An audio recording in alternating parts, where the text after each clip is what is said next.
So for our first video, we'll be reflecting on a linked-in article we had done on government granting tax incentive for startups. So we'll start by understanding what a startup is and also evaluating what the Kenyan government has done so far in terms of providing tax reliefs or incentives, either financially or regulatory, for startups. So Kenya has the startup bill that was under discussion in 2021 in Parliament, but it was later assented to and became the Startup Act 2022.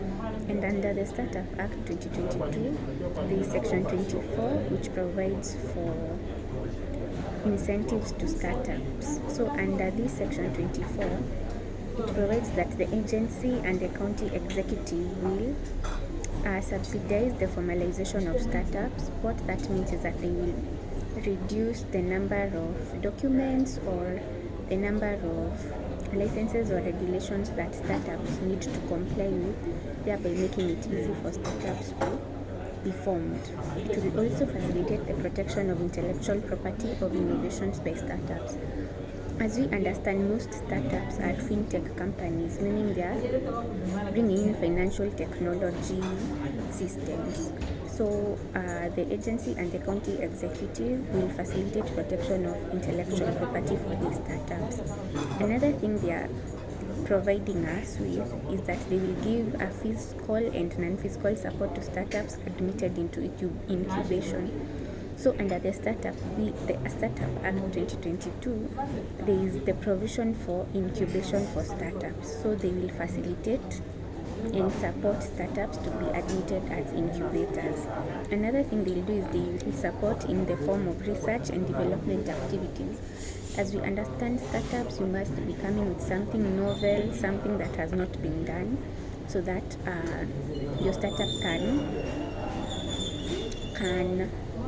prevail or succeed. Another thing they are promising to do is provide other support to enable the development and growth of such startups. So any support could be financial, could be anything. And then under Section 25, there is the provision of the credit guarantee scheme. The cabinet secretary here promises that it will establish a scheme that will have the following objectives. One is that the provision of accessible financial support for startups. As we understand, most startups and most founders of startups are coming in with just an idea and maybe just the support of relatives and friends, not more so to do with capital. So most startups usually are looking for investors for seeding and the pre-seeding series. So for the credit guarantee scheme, it will provide accessibility for financial support. It will also provide a framework for credit guarantee for startups and also guarantee for investors. As a startup, you will be requiring to find startups to enable you finance your idea, your goal, and the idea that you want to make to become a company. So under the credit guarantee scheme, they will providing guarantee for investors. As we know, many investors do not like to start up with a company when it is barely starting. They want to come in when you've already made the establishment, you've already proven that you can make profits and work in the current settings and systems. So by having the credit guarantee scheme, it will make it easy for startups as they will be guaranteeing the investors. They will also avail financial and credit information to startups, and they will also provide capacity building on financial and risk management to startups. So as we are now, the Kenyan government has made laws to provide for support to startups. Now it is up to us to delve into these startups, establish your startup.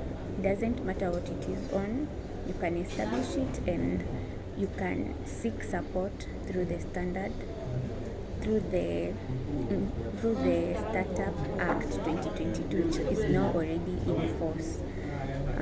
That is all we had to say on this, but on the next video we'll be providing a comparison between other jurisdictions, precisely where startups have been known to exist successfully, especially Egypt, Nigeria, South Africa, Israel, the United Kingdom, Canada, Delaware, Dubai, and California, which is where most people who want to set up startups use as their territory. And the laws, because they are flexible, they are better placed than Kenya. So we'll be providing an analysis on the comparison and the contrast between the jurisdictions. Also, in our next video, I'll be tackling Egypt, Nigeria, South Africa, and then I'll communicate to you on the other, which will be left, which are 6 of them. So I'll be tackling 3 at a go, so that I can give you an in-depth analysis on the laws in the territories and their distinctions with the current laws in Kenya for startups. But this is a very good platform, and I hope you will engage us and even call us on our landline. I forgot to start by saying that I am Grace Mbogwa, an advocate, a commercial advocate, stroke litigation advocate. I work at Grassen Advocates. Our offices are located at Applewood Adams, 11th floor, room 1102. So for any inquiries, we have our website. You can ask questions from there, and we can be able to address them in the coming videos.